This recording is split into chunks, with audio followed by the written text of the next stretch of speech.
This factory crafts flowers for the likes of Beyoncé, Lizzo, and Sarah Jessica Parker.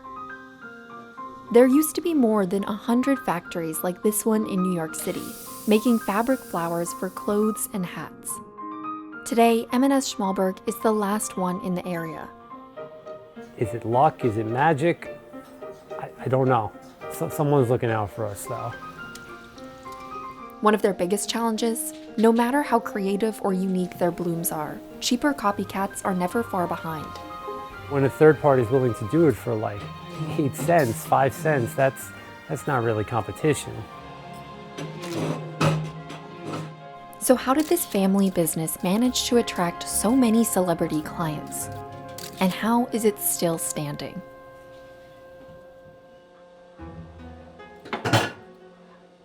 Adam Brand grew up in this store, but he never expected to take over his family's business. Early on, it was a job. It never had that unique appeal to me. But slowly, as he watched customers marvel through these walls of flowers, he fell in love with it all.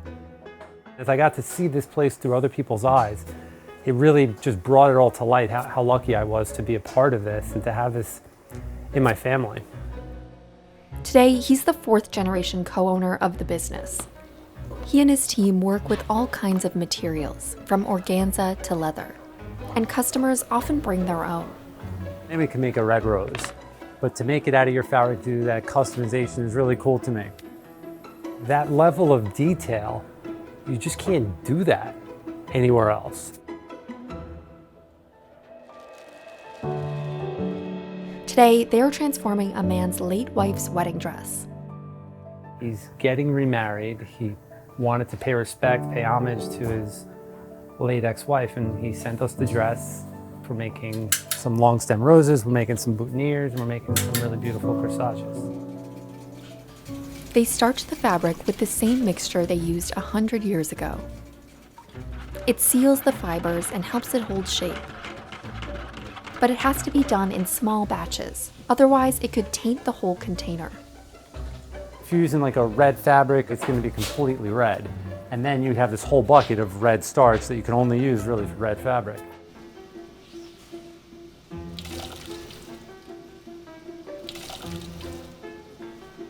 The handmade frame was built specially for the factory 35 years ago and is ideal for big orders.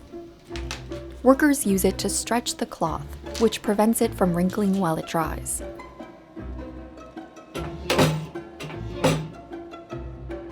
Adam's father introduced the die cutting machine 50 years ago. Before, workers would cut the flowers by hand using a rubber mallet. You would take the tool like this, and you put it on top of the fabric, and you would swing. I'm not even going to do it because I might hurt myself. And you would swing it really, really hard enough where it would cut through the fabric. Nowadays, they can cut twice as many flowers in the same amount of time. I love that we keep so much the way it once was. Like we're not using lasers or specialized computers or 3D printers. Over the last century, they've collected more than 1,000 die cutters and molds in different sizes and shapes. Some of the die cutters and molds are every bit of 100 years old, some of them more than that. Those are at the very core of who we are. And Alex Nelson is the only person keeping track of them all. He's been die cutting at M&S Schmalberg for almost 40 years. Like this is daisies, so we're all daisies. Here is dahlia, but this all dahlias. Some of them were made in New York. My dad says a lot of them also came from Eastern Europe.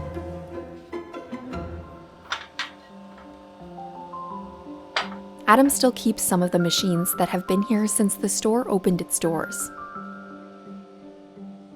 Like this gas-powered press that gives shape to the petals. Over the course of tens or 100 years and hundreds, thousands of applications, you can do a little wear and tear on the tools. He says his family has always been selective about what kinds of technology they bring in without sacrificing quality.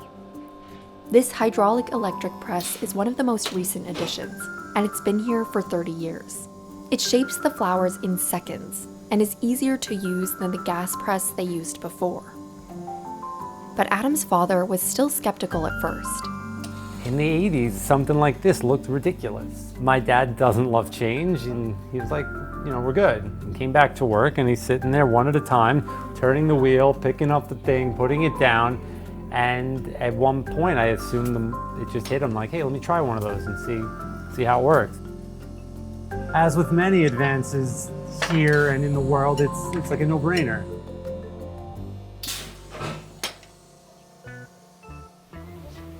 Dyeing the petals and assembling the flowers is still done completely by hand. Miriam Baez has worked here for over 40 years. She retired in 2013, but missed it so much she ended up coming back full-time a year later. I love this job. It's hard for me to get out of here. When you do something that people like, you're gonna feel good. Some of the dyes she uses are over 50 years old.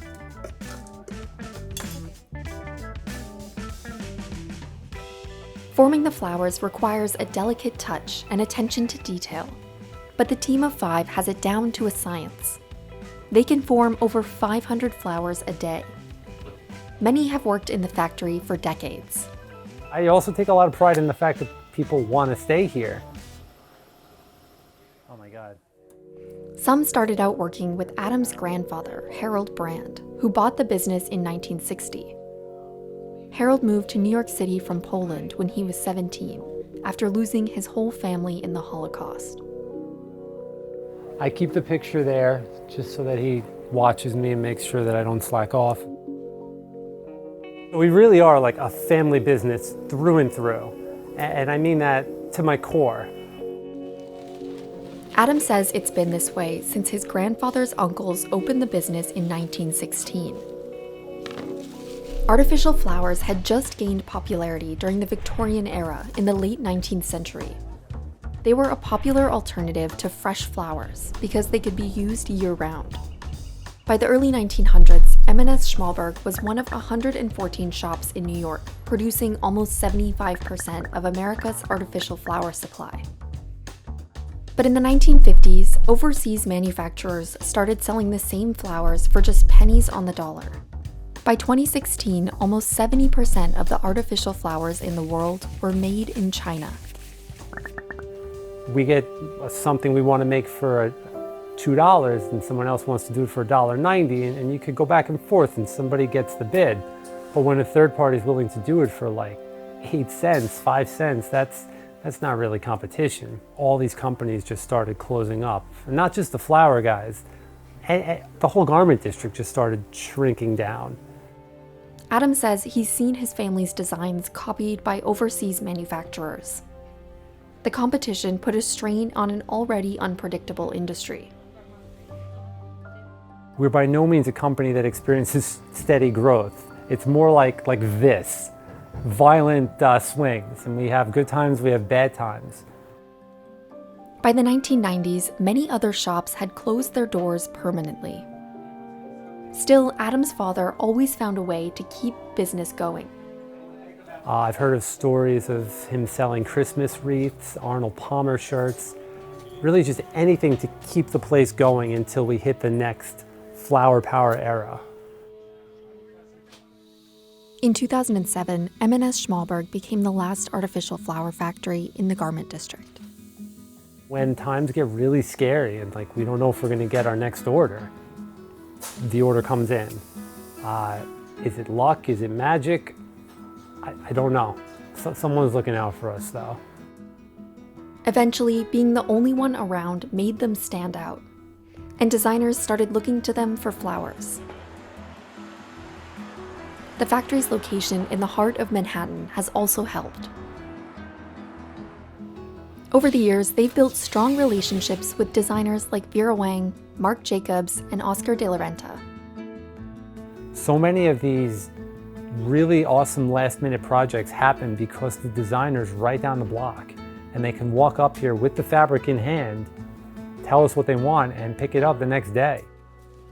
And when Adam least expected, he started seeing his designs on celebrities. I had a stylist come here once, pull a few flowers, and then a month or so later, somehow somebody sent me a picture of Beyonce wearing our flowers.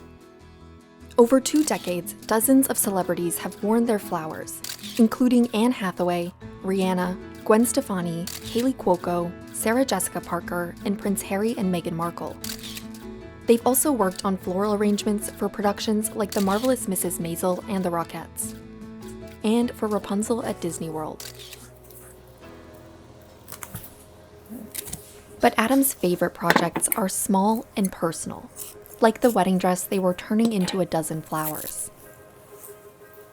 There's something special to me about taking something that somebody otherwise wouldn't have had any purpose for and making something out of it. And he is most proud of continuing the work of his ancestors. My dad has always been enamored with the things people say when they walk in here. They walk in, especially this room with all the flowers around us, and I've heard flower wonderland, oh my God, I'm in heaven, it's like a candy store. One of Adam's main challenges today is recruiting new workers.